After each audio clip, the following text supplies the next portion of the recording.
இன்றைய ஆவிக்குரிய வார்த்தை ஆதியாகமம் 24:12.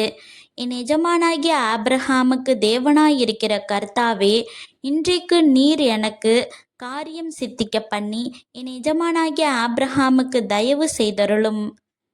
எலியாசர் அப்படின்ற ஒரு நல்ல வேலைக்காரன் தன்னுடைய எஜமானாகிய ஆபிரகாமுடைய மகனுக்கு ஒரு நல்ல வாழ்க்கை துணை தேடி புறப்படுறாரு. ஒரு நகரத்துக்கு போனதுக்கு அப்புறம் அவருக்கு என்ன செய்யறதுன்னே தெரியல. அங்கிருந்த தண்ணீர் நிரம்பிய கிணத்துக்கிட்ட போறாரு.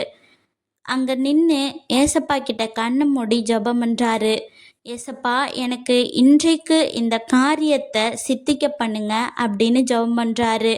என்னோட எஜமானாகிய ஆபிரகாமுக்கு தயவு செய்தருளும் அப்படின்னு ஜெபம் பண்றாரு.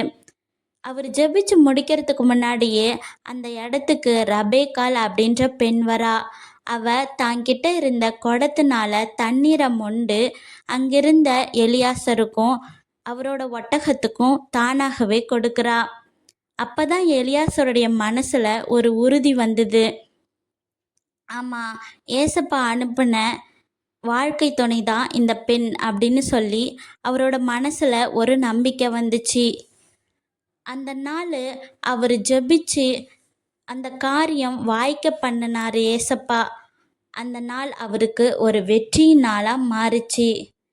இதை கேட்டுட்ருக்க நம்மளோட வாழ்க்கையில் கூட நம்ம மனசார ஜெபிச்சோம் அப்படின்னா ஏசப்பா அந்த காரியத்தை சித்திக்க பண்ணுவார்.